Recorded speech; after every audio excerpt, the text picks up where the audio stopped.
Put on a suit, drink water, don't drink and drive. Game over! Take it light. Okay.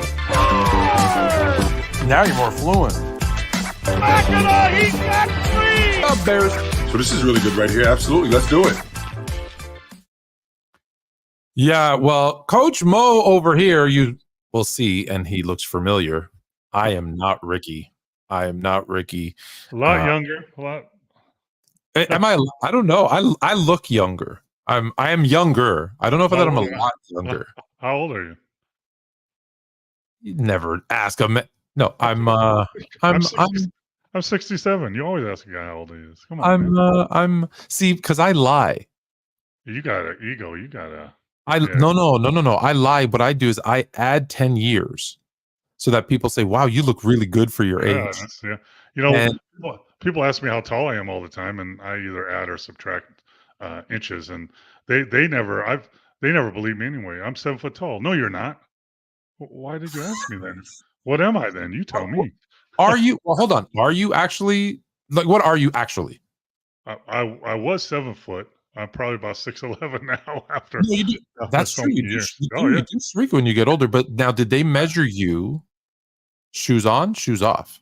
I think shoes off. I think because there was a time. I forget what year it was, but there was a time where it switched from barefoot to shoes on, and I think that changed. That changed some of the numbers. You know why that is, right? I give you a lesson, basketball lesson. Yeah. That's why I'm here.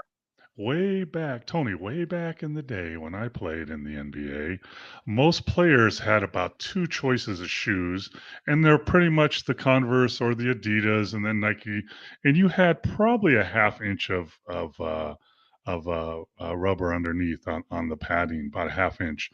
But over the years, that half inch could be 2.5 inches now. You see some of these shoes now, Adidas, they're you're 6'10" now, you're 7 foot. Wow. Hey. And the reason they did that is, once again, 100 years ago when I was coaching in the NBA, we'd go to Chicago pre-draft camp where all the draftees would come and all the coaches and GMs and everybody and they make trades, blah, blah, blah.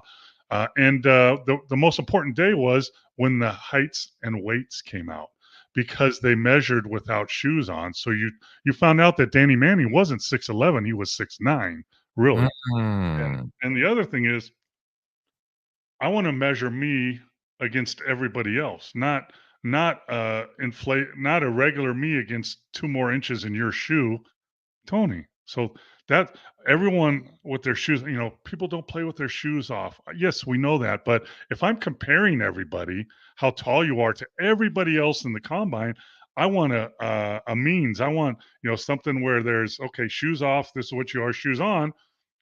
That's how you play. But that's where that all came from. But see, I agree with that. But why did it change? Because now they're all doing it with their shoes on. And to your point, some of these shoes, like I have now, I have twins. You don't know this. I have 10-year-old twin, boy-girl twins. And my daughter has a pair of, I think they're Adidas something, and it's this big, so she will always, because her and my son will always fight over who's taller as it makes him mad as they go through their spurts, and it makes them mad, because he's like, I'm the boy, I should be tall, and she'll put on these shoes, and then boom, and he'll, at first reaction is he goes nuts, and then he looks down and goes, oh, you're wearing those shoes, okay, forget it. So it's actually no longer a fair comparison, because Kevin Durant's 6'9", 6'10", 7'1". I see him standing next to Joel Embiid, and Embiid's shorter than he is. Yep, so and LeBron. I have no idea. And Luka's as tall as LeBron, 6'9". Right. But that's why it happened, because I want to know how tall, because it started like Danny Manning was 6'11" at Kansas, and when he was measured without shoes on, he was 6'9". That's a big difference. And I'm telling you, back in the day, I was 7 foot, 280, 290, whatever. I'm telling you, a lot of general managers and head coaches who I knew said, hey, Mo, go walk by that guy. Go walk by him. And we can find out how tall he really is. So it's funny. I'd walk by like this. It's funny that you say that because two things. One, I thought you were going to say they were just going to list you at 7'2", because I'm a legit set 6'3", but I was always listed at 6'5" because in shoes and with a little bit of hair, I could pass. But it's interesting that you said the eye test, because I was coming out of Phoenix Suns locker room back when Charles Barkley was playing, and I looked him straight in the eye, and I said, "He is not whatever they say he is. 6'4", maybe 3.5. like right. There's no way he's even 6'6". But I'm telling you from personal experience. Yeah. When he was on the floor, he was 7 foot. He was a monster. Yeah, he played 7 foot. Absolutely. But here's why, this is why, the new measurement is arm span, right? Yeah, of course. That's Wingspan. that's Absolutely. wingspan and arm span. But you know what's more important? How high you can reach, because that's how tall you are on the basketball court. How high can you reach? Kevin McHale was 6'11", but he could reach 7'5" because he had long arms. That's so if I'm going, my reach was, I don't know, probably legitimate 7 foot. Like I don't have long arms, and I'm like shit. You're But kind of like what was it? Yao Ming. Kevin Willis. But when we went for a rebound, he had 5 inches on me. So that's if I'm recruiting or scouting players, I want to know their reach and their arm span, and their height without shoes on. But it's interesting that you bring that up, because I always said, like, I was never fast, but I have 6'7" and a bit wingspan. Mm-hmm. It makes you, it compensates for some other, like if you're a little bit slower, that's okay, because people always underestimate how long my arms are, and I'm able to kind of tip the balls away. That's if my arms are short and I have to guard you like this, yeah. Or I can guard you like that, that makes a huge difference. You got to get around me, and I'm looking at. I mean, hell, I looked at some of the measurements from this year's combine. There's like LeBron James, Bronny's 6 foot, maybe 6'1", but his arm span is 6'7". Wow. So I played with Paul Pressey. Paul Pressey was 6'6", but his arm span was 7 foot. I know we're supposed to talk about other stuff, and Yeah, but you brought up Bronny and his wingspan, and obviously no 55th pick has ever been talked about as much as this poor kid. Have you had a chance? And I don't know, have you had a chance to actually see him play in summer league? No, I didn't go to any. This is the first time in probably 20 plus years that I haven't gone to a summer league game. Usually I used to go when I was coaching, because either I was working for a team, trying to get a job with the team, and that's where you network and meet everybody and run into general managers and head coaches and talk to them. But then I'm out of it now. So but I would go every year, because the Retired Players Association, we have our meetings here in Vegas during summer league. We have meetings and a little get together and an event at Top Golf, and we tell lies and stories and laugh and take pictures, but they would always set us up with a booth kind of thing with food and stuff. So we would all go to a game. But this year, instead of that, we went to the Canada USA game. Oh, okay. How tall are you, man? How tall are you? How tall are you? 9'2". Get out of here.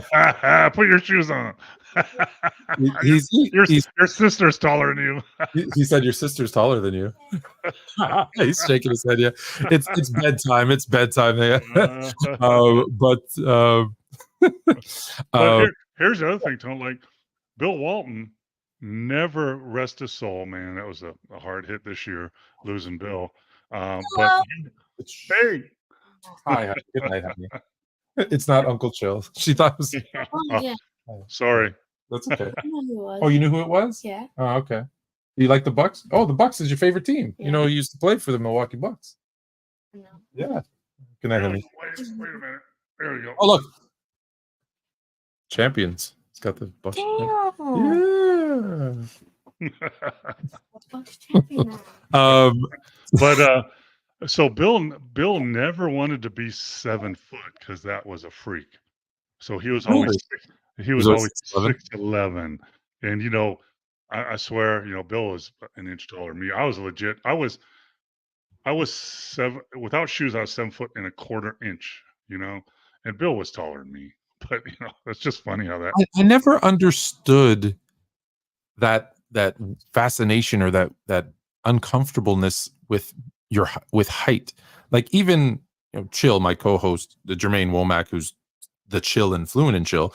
I'm legit. I'm exactly 6'3", and so when we get together, I'm in Toronto, he's in Florida, so it's not often enough. But when we do get together, I'm telling you right now, I have no shame in saying he's taller than I am. So there's no. He's at least, I would say he's an inch taller than I am.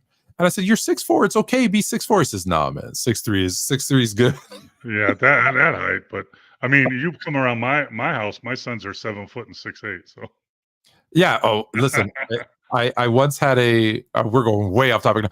I once was getting a job, and the gentleman, the CEO of the company, was sitting down, and he didn't get up when we shook hands, and we spoke, and then at the end of the conversation, I got offered me the role. He stood up and shook my hand, and I looked up. I said, "No, this isn't going to work." And he said, "Why?" Is it? "What are you, like 6'8", 6'9"? He says, 6'9". I said, "I can't work for someone that much taller than I am." He goes, "Oh, don't worry. I'm in Seattle. You're gonna be in San Francisco. We'll never see each other." I said, "Okay, then we're good." Well, I mean, like, I've been tall all my life. I grew, I was the tallest kid in class in 8th grade, 7th grade. My parents were 6'4", and my mom was 6 foot, which back then was really tall for a woman. Oh, And yeah, 100%. so I was always tall, gangly, super skinny. I mean, my senior year in high school, I was all American and everything. I was 7 foot, 215 pounds. That's, you know, I made Wembyamba look heavy, and I had frizzy hair, and on the basketball court, I was the guy, but off the Off basketball the court, court, yeah. people are staring at you, pointing at you, asking you stupid questions. How tall are you? How's the weather up there? Shut up. Uh, It's like, and I always tell, like, my wife will give me crap. She's like, just relax. But I'm like, yeah, but nobody goes around and sees some fat person go, hey, how much you weigh? No one does that. It's a condition. Come on, man. It's funny because when you said, "How's the weather up there?" Every time I hear that, I always think of that story about Oh, Wilt. Wilt in the elevator, and he spit on him and says it's raining. And I just think, like, my immediate reaction is, "Oh my God, that's so rude." And at the same time, like, but you know what? After you've heard that about a million times, Probably 20 times that day. yeah, I That day, kind of understand. and sometimes I'm like, sometimes it's blow. Sometimes it's like, oh, that's a good one. I've never heard that one before. I'm like, Yeah, come you're on, so man, come up with clever. something. So come up with something. You're t- Here's the other one. Wow, you're tall. Really? Thanks for telling me. I didn't know I was tall. I mean, come on, man. Yeah, but at least with you, I would think it would have a little bit been expected. 6 foot mom, 6'4" dad. Both my parents are 5'5". My grandparents were 5'5", 5'3". So I always tell them, and I always it drives my Here's mom nuts. I always tell her, "Well, it's because the mailman was 6'6". yeah, And the milkman. yeah, and then I heard an old clip of Jordan with the same thing where his parents are short, and he said, "Well, the milkman." That's what he says. The milkman was 6'6". Here's the other thing. When I coach, I traveled. I was scouting and coaching for the Mavericks, and I was on a plane every other day, flying across the country. And you get on a plane, and watch your head, duck your head. I'm like, well, thanks for telling me. I've been just smacking the hell out of my head every day. Thanks for telling me to duck. I had no idea. I could have just ducked down. I've been just Yeah, smacking my head against. man. Thank you so much for all the help. All right, what we actually came to talk about today was that birds aren't real. No, I'm just kidding. That before we came on, we were talking about birds are real. We were, and I'm going to tell you they are, because I just cleaned a dead one off my navigator. Well, it's not. I thought it was a piece of paper, but it was a smushed up bird. It's not that all birds are Oh, just fake. some. I think I believe the pigeons are the ones, as that's why they don't fly away when you walk by. They just kind of give you a dirty look. Yeah, like, what are you looking at? Yeah, I'm gonna put that to the test. I'm gonna be in New York next week, so Oh boy. I'm gonna have some words with those pigeons, and Put it on video, because they will attack you. That'll be worth a lot of money. will they? Oh, great. I'm afraid of nothing except birds. It is. I don't know what I. You know what? It was as a kid. I think I have older brothers, and they made me watch the birds, Alfred Hitchcock. And now, anytime there's birds circling overhead, I can't. I need to run for cover. Go for the phone booth. Yeah, exactly. No, because then I'm trapped in there. No, it doesn't work. Get out.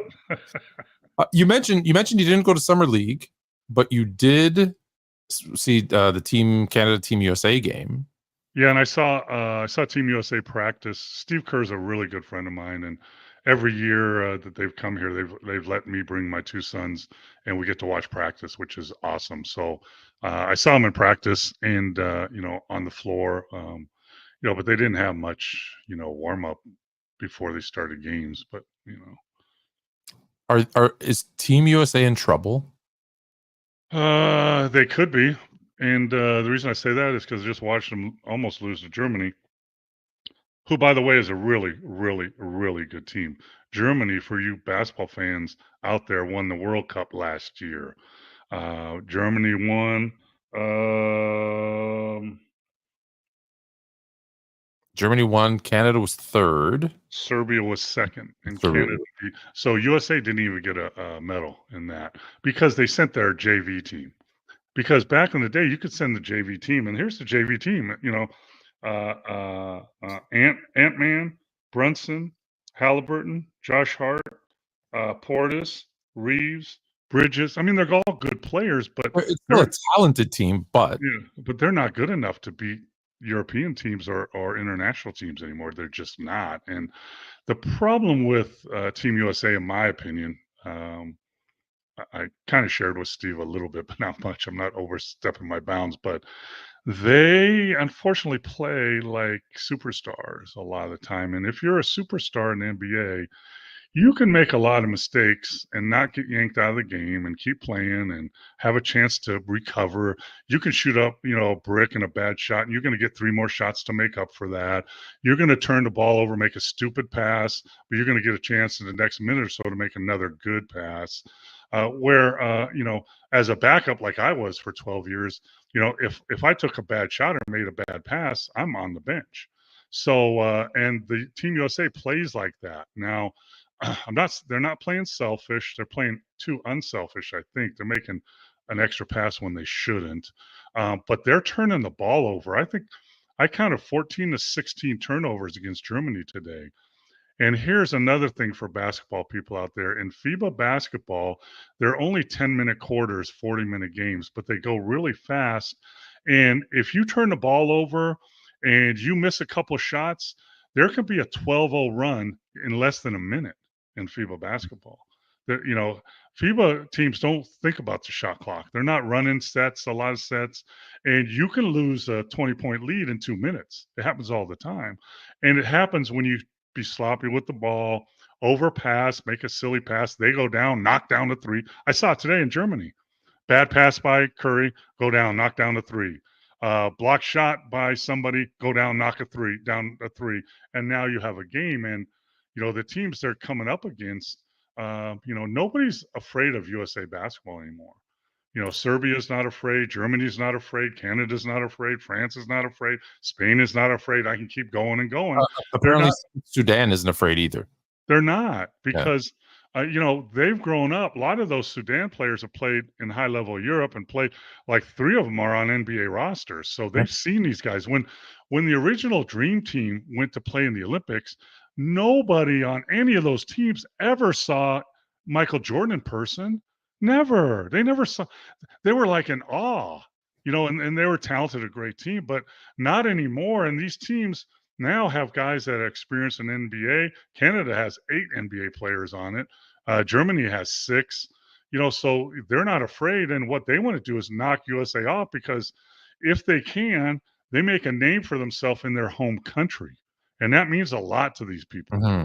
I mean, if Giannis or Luka's not in it anymore, or Jokic. the Joker, if they knocked off USA, they would be like gods. Especially this team. Like, and again, I'm not knocking last team where Germany won in FIBA, but I'm talking about this team. Yeah, this team. When you've got LeBron and Steph and I understand KD is going to be apparently making a comeback soon. Jason Tatum, et cetera, Devin Booker, and Anthony Davis is the best player right now.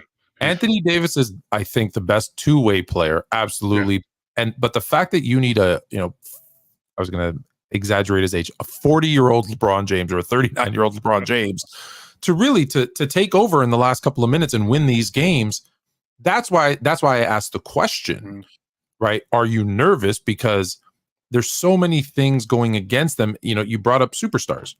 Right. Superstars are great, but in your team as a superstar, what do they normally do? Well, they try to pair you with another superstar or a star. But after that, it's role players who their job is to defend, get rebounds, set picks for you, do all those other things to make your life easier.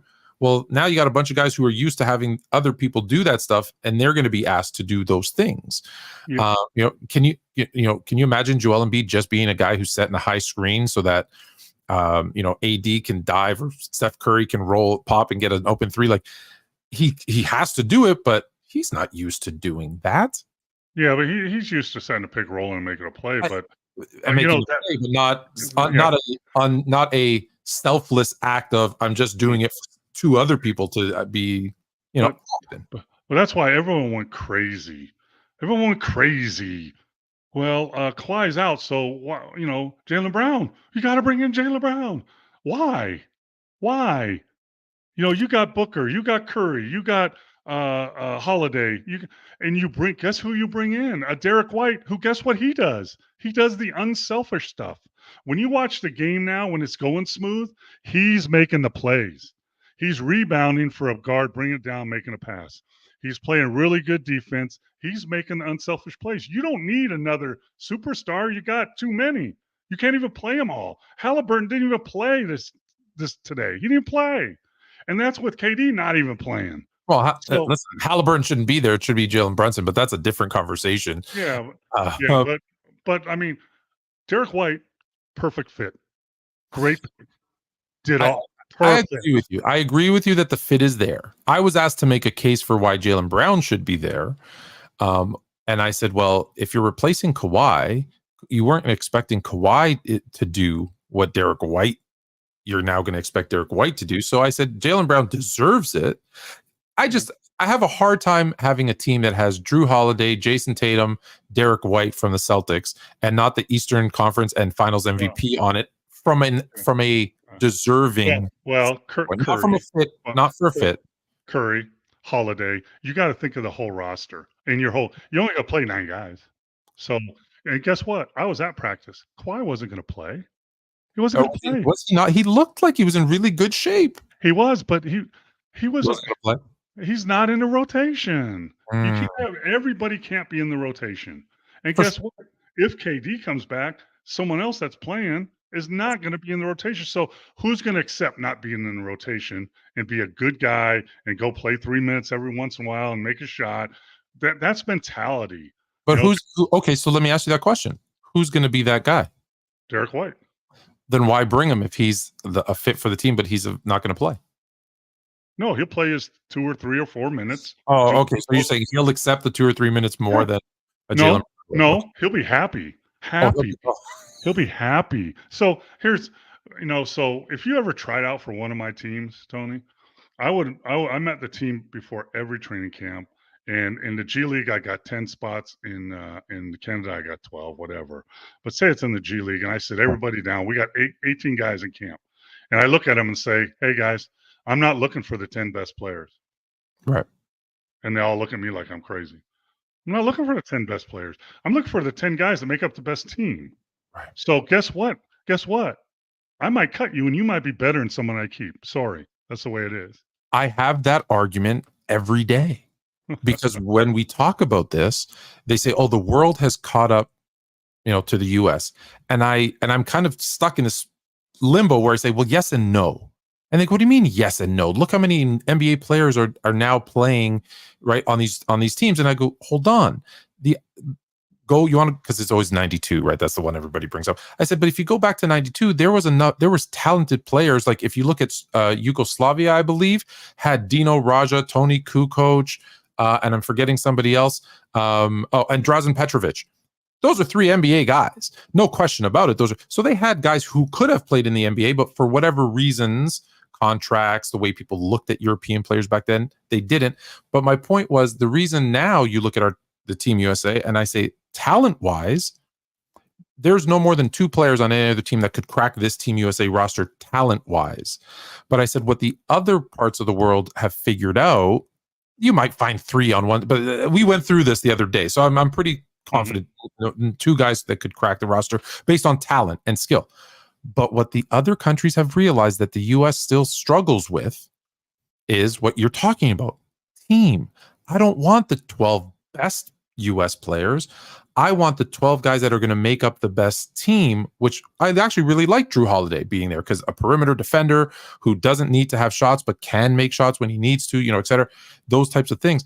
That's where I think the disconnect comes in, is those guys commit to the national team. They build a team around them. And even though they don't have the names, and I relate it back to a lot of old school teams in the 90s where they say, oh, there's only, the Knicks only had Patrick Ewing.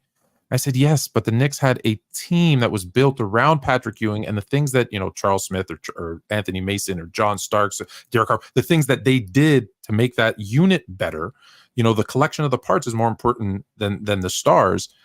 I think that's why I think there's trouble. Yeah, and I'm going to go back to what I said a while ago. They're not scared anymore. Well, they don't care. So let's go to Germany, right? Dennis Schroeder, the Wagner brothers, Daniel Thias, they all played in the NBA. They're playing in the NBA. They don't care, And I mean, I'm looking at Canada has 10 NBA players. 10. Now they're not the level of USA, but they're NBA players. Hey, but Canada's the one where SGA, Jamal Murray, they make the US roster. I think they're, and then Serbia has 5 NBA players and 3 high-level Euros. Yeah. Australia has 8 NBA players and Deladova. France has 6. But my point is, are they as good as the roster of USA? No. But they don't care. They're good. And on any night, what's the worst team in the league? Maybe I can't go the worst team in the league. Washington. Go Washington. Yeah. Detroit. No hope. Sorry. San Antonio.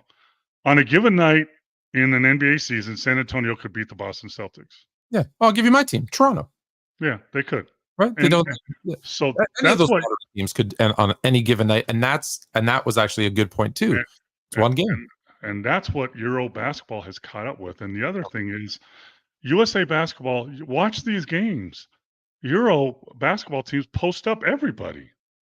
They post up the Wagners. They post up they're posting up guards, and they play out of the post just like Joker does. They all do that. So guess what? Tatum, all these guys, they got to guard the post. They've never guarded the post before because no one in the NBA that's not 7'2" doesn't post up. So they got to adjust to that. And then they have shooters everywhere. And you can't just turn the ball over in FIBA. So, if you look on paper, USA should win outright. I mean, let's face it. KD, who is the leading scorer in USA basketball ever, hasn't played 1 minute yet. Will he? I don't know. I mean, I don't know. But even without him, they should get a gold medal. Will they? I'm not so sure, because you put in a 10-minute quarter where you turn the ball over 6 or 7 times and they knock down 5 or 6 threes. You got a problem. I coach for Great Britain national team for 3 years. I coached in the World Cup. We played in Lithuania against Lithuania, Spain, and Turkey. 3 of the top 5 teams in the world. I coached in the 2012 Olympics in London. And, FIBA game, it turns, momentum's real. We know that. But in FIBA games, I'm telling you, as a coach, you're on the bench and, shit, we're okay. We're up by 6. And then you look up 2 minutes later and we're down by 10. What the hell happened? And that's where, again, I go back to that team. The skill is there, but is the team built correctly? And listen, we're going to find out, because it's, again, to the point, one game, right? Like if this was an 82 game season and they played 7 game series, yeah, we're not having this conversation. It's listen, Team USA is going to win 70 plus games, and they're going through to the and winning. But because it's kind of that March Madness type of atmosphere, you get one guy gets hot, or a couple of guys from USA get cold, or like you said, start turning the ball over a little bit. There is trouble, because this might be a situation where Canada is talented enough to beat the U.S. Serbia is talented enough to beat the U.S.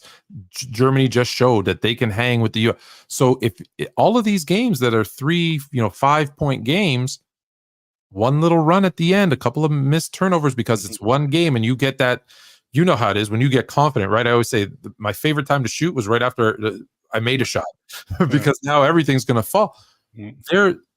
Now, are you still picking? I'm going to put you on the spotlight. Are you picking Team USA to still win gold, or are you predicting an upset, or would they kill you if you tried to say anybody else would win? No, I would say whoever I thought would win, but I think USA is going to win. I think here's the problem too that you run into that people don't understand. Steve Kerr is the head coach, right? So if I'm on the bench and I know I should put Derek White in because he can guard this guy that's been knocking down threes in our face. And now, am I going to take Booker out and put Derek in? Derek White? Yes. Am I going to take? Yeah, but you're looking at him and you tell him I said so. Absolutely, that's what you do. The problem is, are you going to take Steph Curry out? Who? Guess what? He's going to be playing for you in about 3 months, and put him on the bench at the end of a game. No, you're not. That's a problem you're going to have, and that's why. If you're a head coach, and you're looking down the bench, and I know, if I don't put Tony in, he's going to be okay. We're going to get him in next game. Or if I don't put Tony in, he's going to be a jerk. He's going to be a jerk in the locker room. He's not going to pay attention to the huddle. I'm not saying guys will do that, but that's another thing that comes into play. When you have all these all-stars, you need role players. I mean, Boston kind of stepped away because, they got Tatum, they got Brown, they got Holiday, they got Porzingis. But last year, Denver won with 2 stars, Murray and Joker. That's it. And then they had 3 guys or 4 guys that just played their role. They won the championship. So hey, we went through every single NBA champion. And that is actually the formula, right? The multiple superstars, that it wins in short spurts. But if you look at in totality, those are the exceptions. It's always kind of a superstar, a secondary either scorer or defender, right? A perimeter defender, a shot blocker, a rebounder. It is built on these role players who just do their jobs, because that's how a team is built. That's how I lasted 12 years in the NBA. I mean, I started my second year in Detroit, but I was backup. I was a role guy. I was anywhere from 6th to 9th guy, and I loved it. I was prepared all the time. You could play me for 2 minutes in a game. You can play me for 32, and I'm gonna perform for you. I'm gonna know my stuff. I'm gonna know the plays. I'm gonna execute and play hard, and that's how I lasted. But and like if you have a star-studded team and you're playing 82 games and you're on the road and someone's tired or whatever, and you can put this guy in, he can score 34, you're going to win those games. But in a 7-game series, when your rotation is down to 8.5, and guys are not going to play, there's only X amount of minutes in a game, and there's only X amount of shots. And what happens when you run out of shots for a guy? He's used to shooting 20, and now he's shooting 2. Right. Or you get a guy like Steph, I think the other day went 4 of 11 or something like that. And in his mind, because the whole season, that's fine. I'm going to knock down 8 of 9, 6 of 9 in the second half, but I don't get those 6 shots. I'm done. Like those were my 11 shots.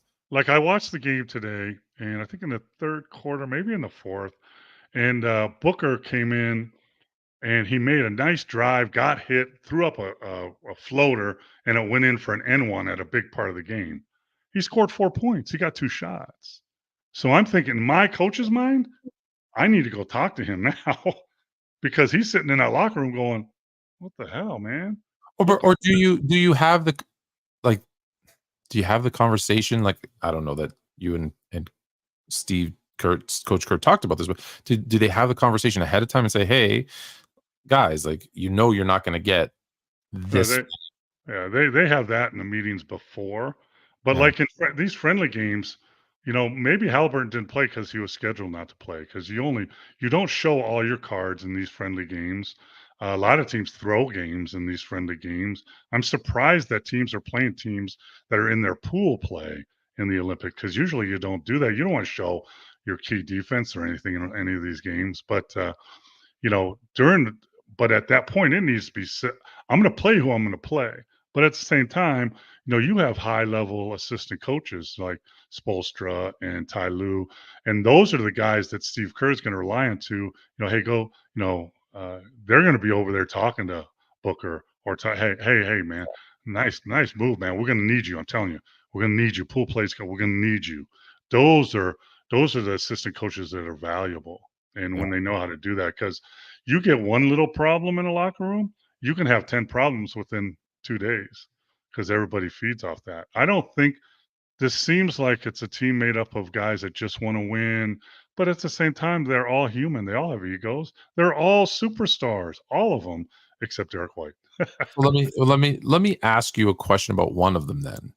The young one who, is the budding face of the league, Ant, who's been very vocal, right? Like, now, again, you never know which quotes are true and which ones are not, but you always hear, stuff like, oh, I told him, this person was coming off the bench in 92, and he said, well, Jordan's not starting, so I should be a starter. Do you think the young, like, the thing we love about Anthony Edwards is his confidence, his cockiness, his, just, I'm going to go and do this. Do you think that will, if he the type, again, I'm not saying specific, I'm using him as the example, is that one that someone needs to be in his ear the whole time saying, hey, we're going to need you, we're going to need you? Maybe a little bit, but he's going to play because he's strong, he's physical, he can finish, he's got guts, and he plays defense. So he's going to play. He's going to get his. But like a comment like that, you kind of laugh at, right? Because guess what, Ant? You were the man in the world. So you didn't get a trophy. You didn't get a medal, brother. So you're the man on the team that didn't get a medal. That's what I would say. Hey, if I was LeBron or somebody, hey, bro, I got 3 gold medals. How many you got? So now just fit in, and this is going to be your team and some other guys' teams in the near future, probably 4 years from now or 5. But you know what? You got to lighten up, bro. You don't have a medal. You got no medal last year. But, I'm not, he plays defense. He plays both ends of the floor. It's more like, but like that comment, okay, so you got Holiday, who has an NBA championship. You got Curry, who has 4. You got LeBron. You got KD. You got Tatum. You got Embiid. You got Anthony. Okay, those are your Michael Jordans. So, yeah, right. Yeah, there's 7 of them. You're get in line. Yeah, but at the same time, as a coach, you don't want to you want to. You don't want to. You don't personality for sure. Yeah. Yeah, and that's why he's so valuable and up and coming. Like with Minnesota, that he's not afraid, man.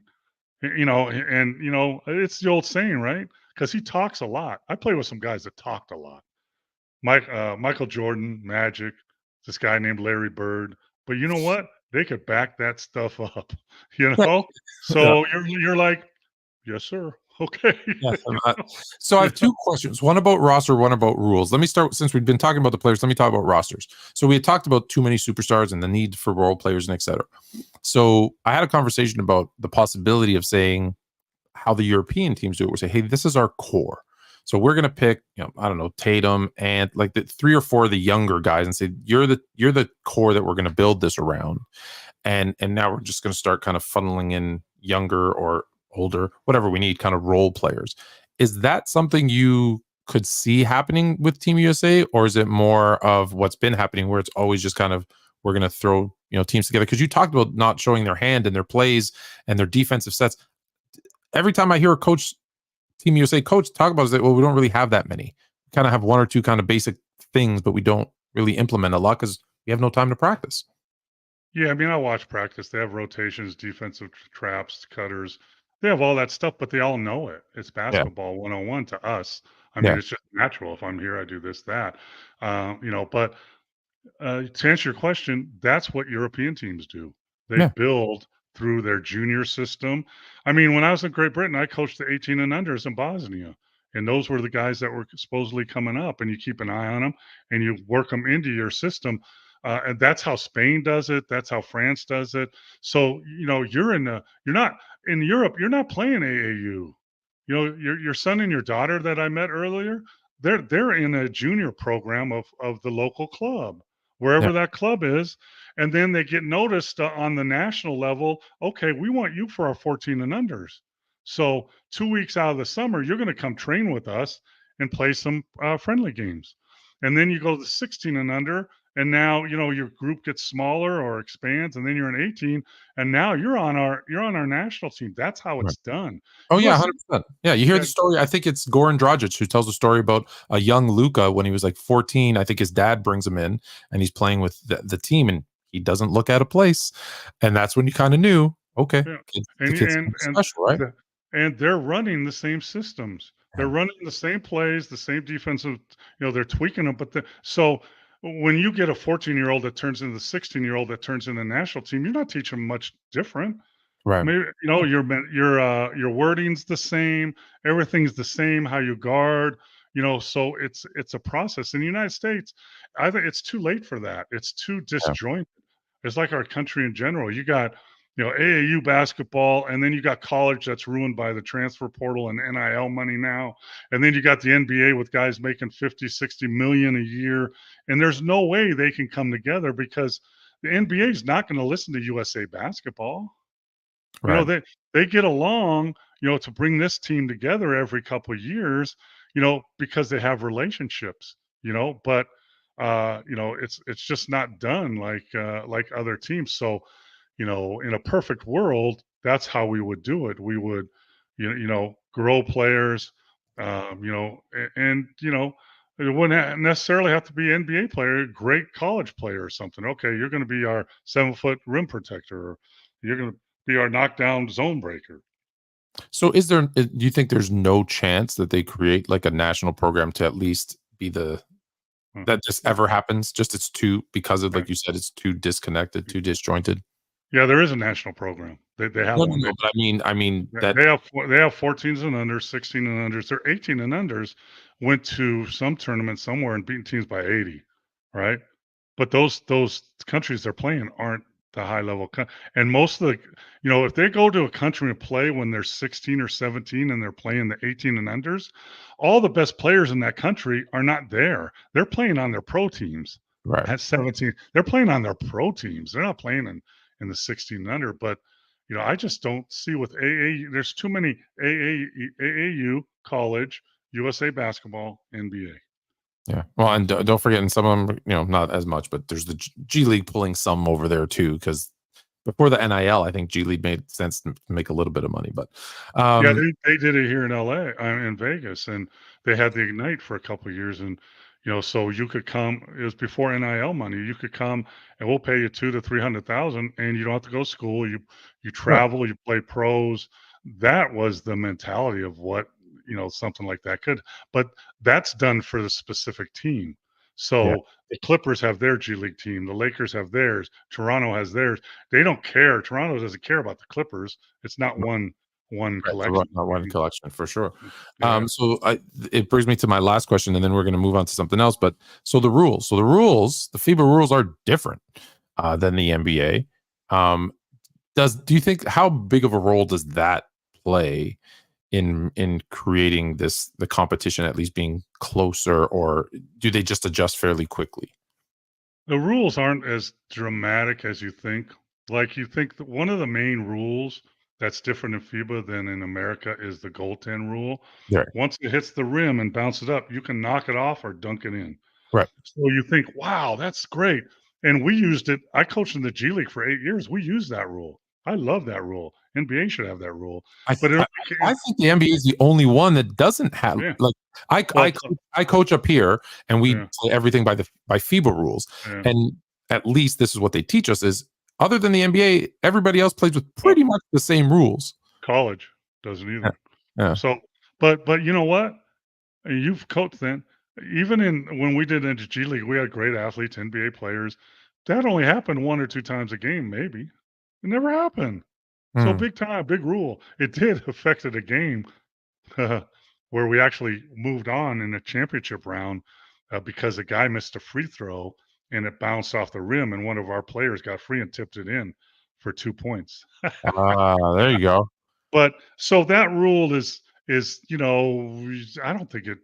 There's another the floor. The hand checking is still Yeah, the allowed. floor is smaller. The Yeah. floor is smaller.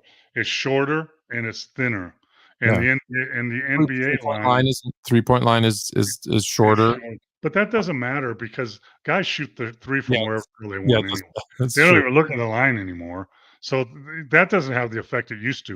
It used Yeah. to guys would go, "Wow, it's shorter. I'm going to get shorter." But now in the NBA and what we did with the Rockets is it's better if you're a good shooter to shoot a foot behind the 3-point line without a hand in your face than to shoot on the 3-point line with a hand in your face. 100. So it's a As long a three. 3-point shooter, I agree with that 100%. So that's the long three that everybody uses now. Yeah. But here's the one thing that still bothers people, and you see it.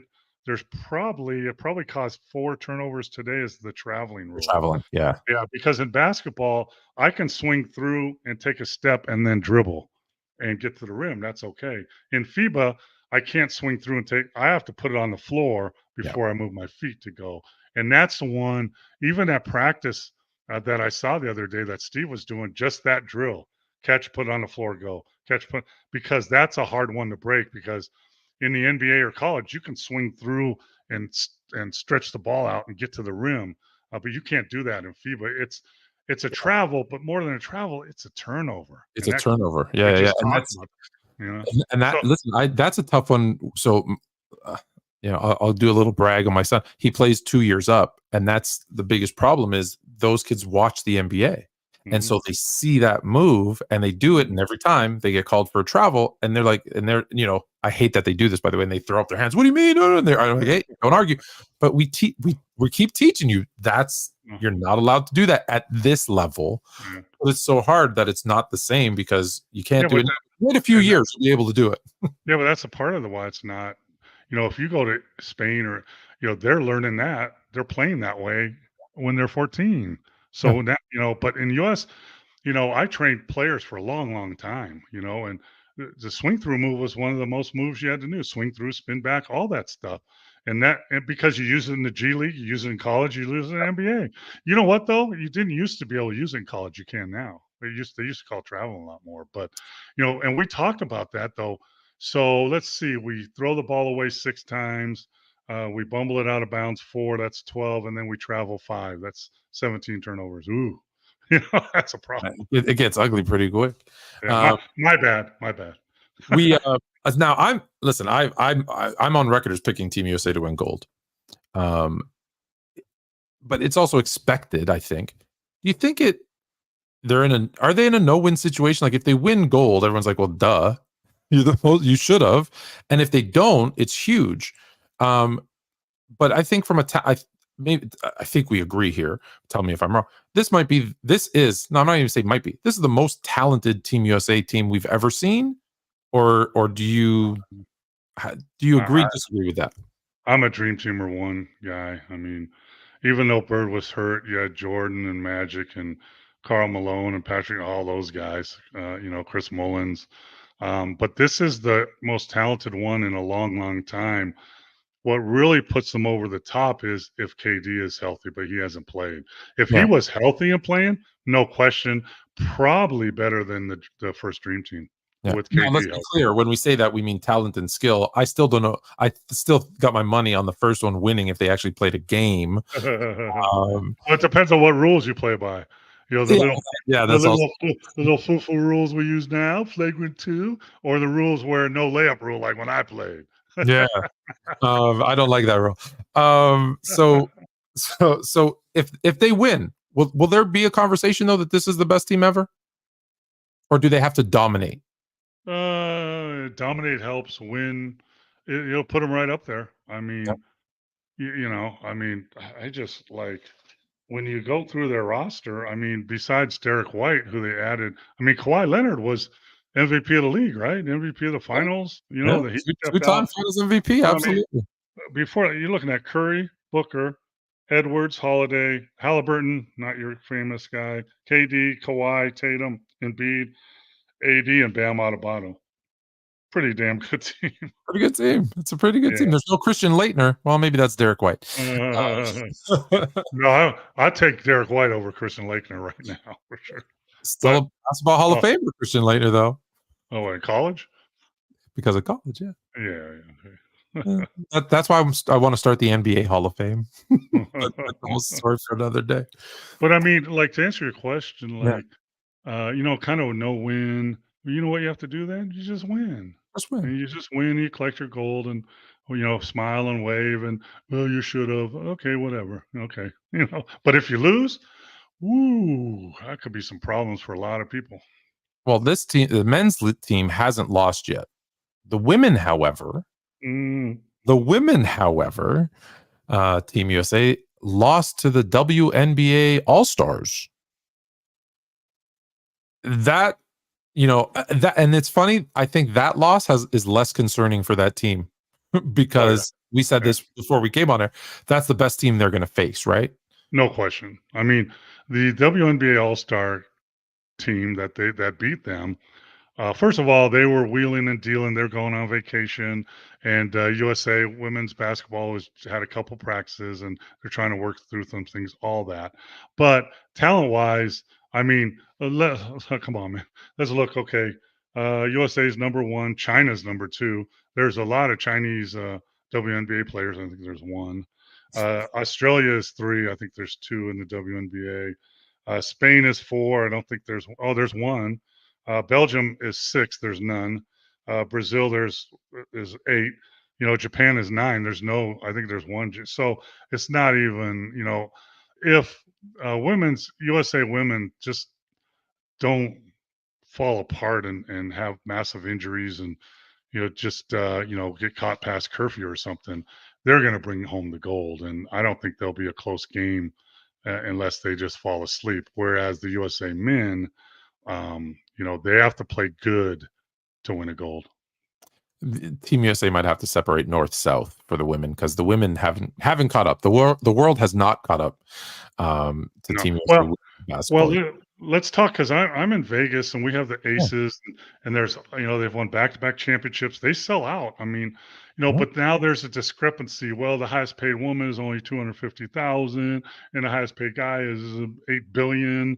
You know, all this stuff, and we got to fly. We're flying commercial, but now they're changed. Listen, when I came in the league 40 years ago, we flew commercial. The highest paid player was 500,000. I made 60,000. You are where we were because you're only 25 years old. We went through all that. We flew commercial. We took buses. We played 3 games. And we did all that. It takes time. And now with their new TV deal, it's going to start coming up. But you can't just, okay, you're equal now. Here's all the money, you know, because you've been losing. It's equality comes with, like, it's a business. It comes with revenue. So since you brought it up, let me ask you the question. How do you think it's $2.2 billion for 11 years? Does that seem like a good number to you?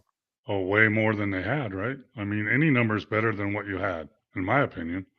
I mean, well, it's $200 million a year.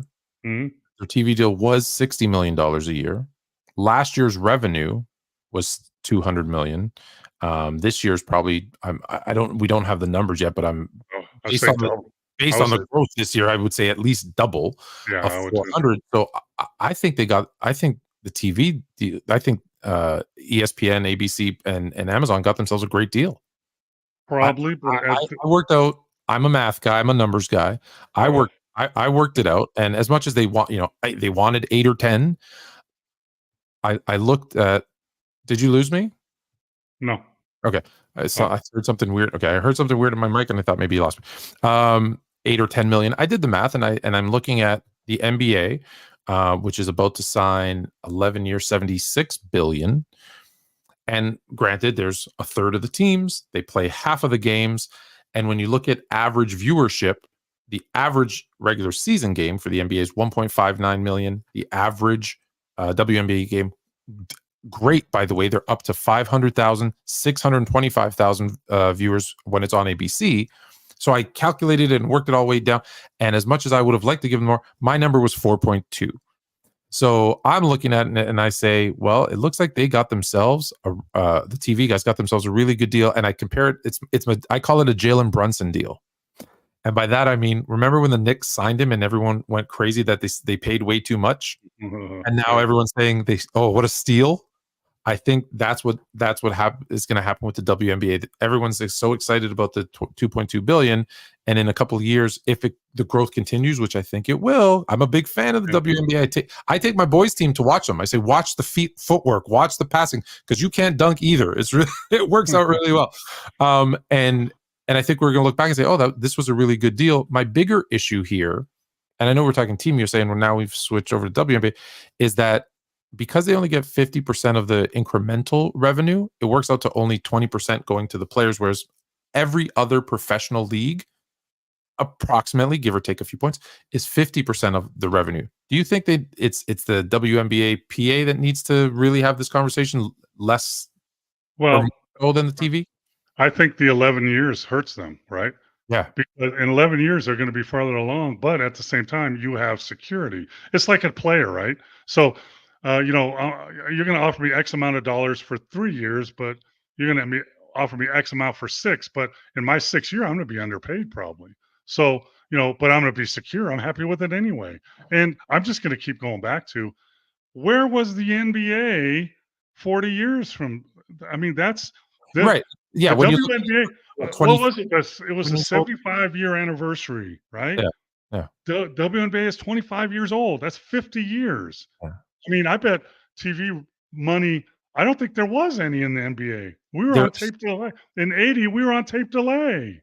Yeah, it was mid 70s. It was mid 70s would have been the equivalent. But yes, in the 80s there was tape delay. Well, that's because you had MASH and those guys bringing in more viewership. Yeah. But I'm saying it takes time. Now, I don't know, the numbers, numbers more than me, but if you're going to make it, so if you have confidence in yourself, make a 5-year deal and then renegotiate. Obviously, they didn't. No. I really think when they saw billion and they went, oh wow, this is so big for us. And I could. Scottie Pippen signed a long-term deal. He was not happy halfway through. So there is something to be said about security. There is something to be said about security. Yeah. So what is that? Do you know how much an WNBA franchise sells for? I don't know.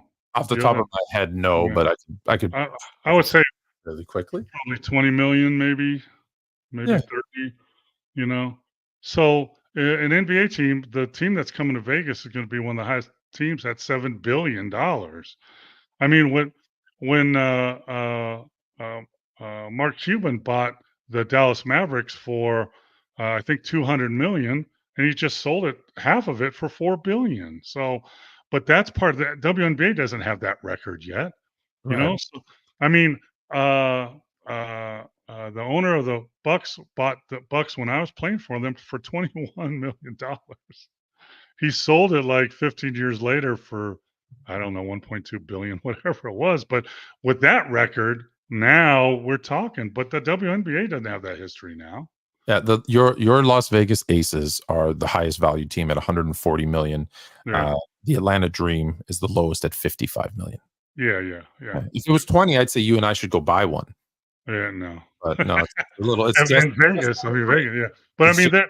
But it's growing, right? I mean, I bet if you looked how much you could buy a WNBA team 10 years ago, it was probably 5 million, or 10 or 20, maybe. I don't know. Yeah, no, it's listen, their growth has been fantastic. And like I said, I think it was a little undervalued, but at the same time, I think the biggest issue is going to be the percentage that the players get, because I think if they correct that, because 20%, when you consider every other pro league is hovering, whether it's 48, 49, 51, like it's around 50. That's, I think, the biggest discrepancy, because listen, if it wasn't for the players, there's no league. If it's not for the league, there's no players. So there needs to be that balance. And that's how you have that control. That's why with 50-50 or whatever it is for NBA, there's not much of a risk for a strike because if we all win, if we win, we all win, and if we lose, we all lose. So and that's why 50 is great because it's 50% of all revenue. So as a player, I can't complain. They're building all the buildings. They're doing all the stuff. Before we get off, yeah, you need to tell your kids if they have if they have NBA 2K, they need to start playing me on there as a Buck or a Warrior. Tell them to start playing me. You would have to be brought in. So my son always plays all-time Warriors. Oh man, So the Warriors are his team. Well, I'm on that. I'm on the Warriors. I know, but his starting front line is Nate Thurman and Wilt. Oh, that's tough.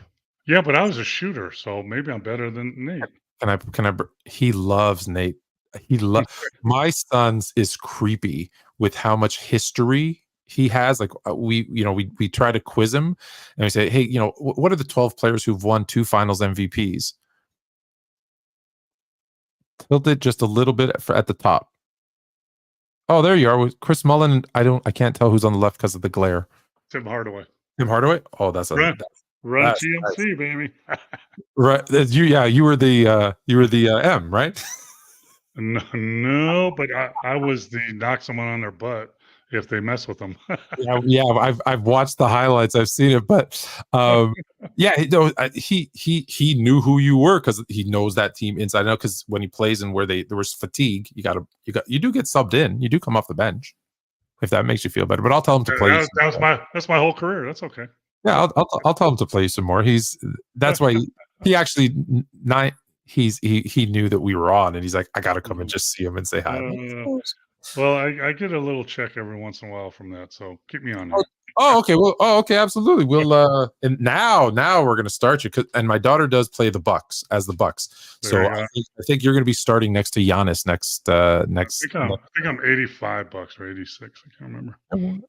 85. And I'm 91 Warriors. Yeah. 91 Warriors. We'll get you on. We'll get you on. He's so I know we got to go, but if I can have one last question for you, and listen, it's a controversial question. It is. I admit it, and so you can say no comment. Okay. Just so you know, everyone that I've asked has said no comment. This. Wow. Everyone has said no comment. Makes me want to comment anyway. And I'm not gonna. It's not gonna be the Trump thing. I know we talked about that, but I'm not gonna. This is a basketball question, but it's something that is coming up more and more, and I gotta ask it because of this new deal now, right? With the $2.2 billion, and I'm assuming there's going to be a new CBA, and the players are going to start getting. We're going to start seeing them, I think, get $1, $2, $3 million contracts. Is there a risk? And I asked this, and I'll bring up his name. I don't care. There's guys that have very low moral, ethical values, like, sorry, I'm calling him out, Jonte Porter, right? Betting on games, fixing games to help better. So there's people who just aren't good people. Is there going to be a guy who says, I identify as a woman to go be the best WNBA player and make $2-3 million? Juwanna Man? Juwanna Man. You remember that? See, we're of the age we remember that movie. Most people don't remember that movie, but he lives here now, by the way. I've seen him a couple places. Oh, really? Yeah, the actor. Yeah. I mean, I don't, you're not going to find someone that can just dress up. But now if they go through the stages and surgery, well, you don't have to have surgery. You can just identify. Oh, I don't know about that. I mean, I identify as a 6-foot golfer, but that doesn't mean I am one. Yeah, I don't. Yeah, I mean that would be a lawsuit that I don't think gets through the courts. Now, if you go through everything and biologically you're a female, that lawsuit might get through the courts. But I know FIBA's run into that more often than not. Yeah, it's happening in the Olympics, and I see it happening in high school sports. I see it happening in Olympics, and that's free. Like technically, you don't get paid. Like obviously, there's endorsements and stuff, but technically, you don't get paid. But if someone's throwing $3 million and I'm struggling to make, not that this is a little bit of money, but I'm struggling to make 200,000, in the G League, taking a bus to games, and I say, you know what, I can dominate and make $3 million and just, and again, that's why I brought up Porter, because there's guys who just, I'm going to do it. I think the cutoff is what you said though. Identify as. I mean, I don't see, if if you It's a tough one, right? It's a tough question. yeah, but identify with. I don't see there's any way that just because you identify with, that you are. I mean, you could use the right restroom, but you can't make $2 million. Well, we'll see. Again. It was someone asked me, and I said I have Yeah. no idea how to answer that question. Let me ask everybody else to make them Yeah. see if they can That, answer. that'll probably be a question when their TV deal comes up 11 years from now. It absolutely will. You said the 6-foot golfer. How is your golf game? I haven't played. I used to play a lot. I got down to scratch. I'm a okay 8, but with my knee surgeries and foot surgery, I haven't played for years. It's not there anymore. But in my mind, I can. In your mind, that's too bad because I played Golden Bear, I think, right there in Vegas, and the caddy gave me the best tips. Like, I mean, I never played a better round. He was telling me I was reading the greens right to left, and he was like, "No, it's left to right. Trust me, a foot." And I was like, "Think." And just, I need a caddy. I could see why they're so useful. I played years ago. I played LA Country Club, and we had caddies. And after the second hole, I just tell me where. I'm Yeah, not. just tell me what to do. Yeah, I'm not. I'm not faking it you know anymore. the course so well. And just I think it's a 6-iron, but whatever you hand me, a 8 or a 4, I don't care. I'm hitting it. That's the way to do it. If you get back here, you should try to play Shadow Creek if you can. It's spectacular. Well, when you invite me to see Team USA practice or something, I'm there. I love Vegas. I used to be there 10 times a year. Well, I lived in Arizona and then in California, so it was an easy drive. But I've actually already brought the kids. We brought them to Vegas for a week. They loved it. You're invited to the Mokeski Beach Club. That's the pool right out back here. It's got a hot tub and a pool. And I can't play golf, but maybe my sons will play with you. But we'll hang out. Come on down, man. Oh, you don't have to ask me twice. You got to wait till it's under 100 or so degrees because it's about 114 today. As I said, I lived in Scottsdale. I stay away in July. Yeah, I'll tell you what though. November, December, and January, I'm loving it. I moved, and I know the exact date when I moved to Arizona. It was October the 2nd, and on the 6th, I was out in my pool swimming, and my neighbor looked over the fence and said, "Are you nuts?" And I said, "What?" It's yeah. And he said, "You're swimming?" And I said, "Yeah, you're not." It's 85. yeah. He came over. He said, "He goes, you drink beer?" I said, "Yep." He said, "I'll be right over." Came around, brought a couple of beers, and I said, "Well, I'm from Canada. This is summer. This is summer to me." And he's in jeans. Going, oh, it's chilly. Yeah. When it starts getting a little chilly here, like in November, and it gets down to like 60, or 50. And people are putting fur coats on. I'm wearing shorts and maybe a long sleeve shirt, and they're like, "What are you?" I'm like, "This is barbecue weather in Milwaukee. What are you talking about? This is picnic weather." This is exactly. We that's the shorts come out when that happens. Absolutely. So my goal is to, and drive my wife crazy, to never wear pants again unless it's a wedding or something. Even when it's cold, I'll wear shorts and a sweatshirt. That's it. Well, Milwaukee, very much like Toronto. That's our uniform, is shorts and a sweater, because that's who cares about your legs? Just keep your upper body warm. Coach Mo, it has been a pleasure. We should have done this way sooner. Yep. It's great talking to you. We'll definitely do it again. Yep. But catch you and Ricky. Is Ricky back? I don't know if he's back next week. I think he's got another week off, but we'll check, and then you'll be stuck with me. Oh yeah. Well, I always, like I said to you, when I text you, I said, you're gonna be stuck with me being crazy for a couple weeks, because next week we're gonna do more basketball. But if I get it, I'm gonna bring you more why the earth is flat and some conspiracies just to drive you completely nuts. Birds aren't real, though. Birds aren't real. Absolutely. All right, man. I appreciate it. Thanks for your time. Right, yeah. Enjoyed it.